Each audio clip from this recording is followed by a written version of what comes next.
And this positioning within the Ten Commandments for this fifth commandment to honor our parents, it's really significant. It suggests how we relate to our parents, and how we relate to our parents has implications for both our relationship with God and with our relationship with others. It's as if God's saying, okay, if you want to understand how to love me and how to love others, start by honoring your parents. And so how do we do that? Well, first, understanding that word honor in its cultural context is important. So the Hebrew word that's used here is kabbed, which it carries a sense of weighing heavily or of giving weight to something. It's the word, it's related to the Hebrew word kavod, which means glory and is often used to describe the presence of God. And so this word, it comes from this root word. Again, Hebrew doesn't have vowels, and so it does, but these actual letters in the word is KBD, if we were to transliterate those to English, which is often associated with heaviness or with weight. And so when we honor someone or we honor something, we're attributing weight or significance to them. So with that in mind, it's about recognizing their importance and treating them accordingly. And so this goes beyond just simple obedience. It goes beyond simple respect. It's about truly valuing the role and the personhood of our parents in our lives. And so I want to look at how this word's used in other contexts in the Old Testament, and by doing so, it'll shed more light on its meaning. So in Exodus chapter 14, verse 4, God says that he will gain glory, kabbed, through Pharaoh. And so the use of this word shows that honor or glory can be given even through actions of those who don't intend to give it. Remember, Pharaoh, he wasn't on God's side in the Exodus story, but yet God still obtained glory through him. And so in the context of honoring our parents, this might remind us that our actions toward our parents reflect on and can bring honor to God, even in difficult relationships.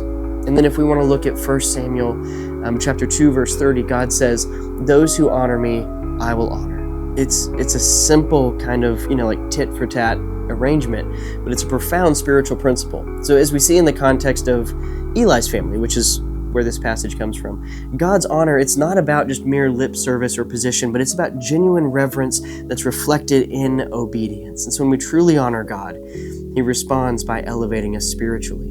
And though this might not always align with worldly concepts of honor, but it's a reciprocal nature of honor that suggests that there's a blessing in honoring others, including our parents.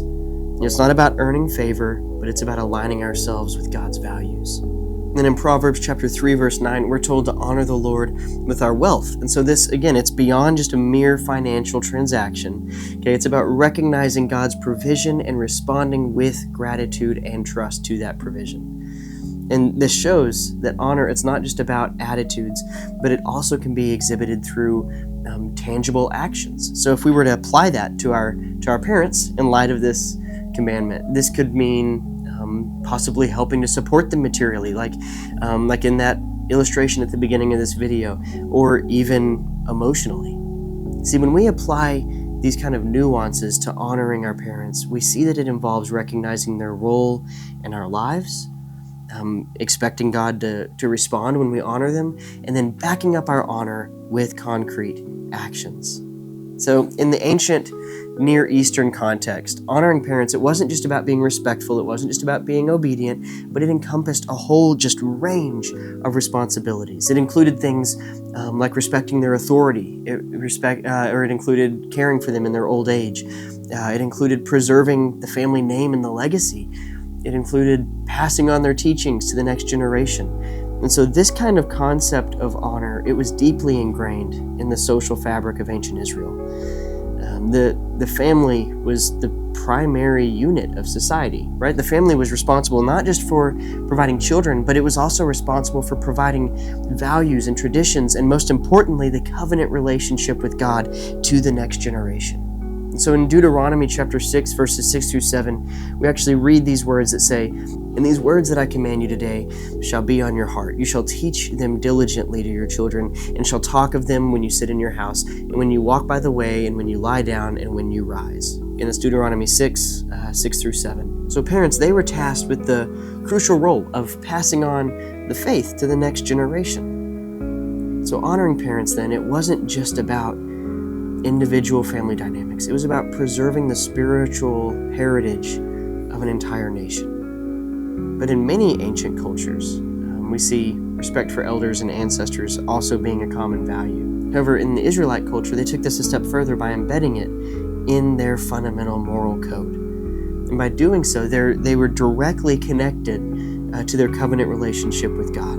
And in these other ancient Near Eastern cultures, legal codes, such as the Code of Hammurabi, we find laws about family relationships as well, but they're often focused on inheritance rights or punishments or disobedience. And so the Israelite law, in contrast, it positively commends honor and it links it to the well-being of the entire nation. So this kind of emphasis on family as a cornerstone of society was really distinct to the Israelite nation at this time in which these laws were given. While other cultures, again, they may have focused primarily on the authority of the state or the king, Israel's law recognized the family as a vital component of societal stability. And in doing so, it's reflecting a view of society that is built from the bottom up, right? With strong families as the foundation for a society, rather than from the top down. So the uniqueness of this commandment in the ancient Near East, it underscores its importance as well. And like we've talked about, God, he was establishing a different kind of society, one where family relationships, they were seen as crucial to the nation's spiritual and social health.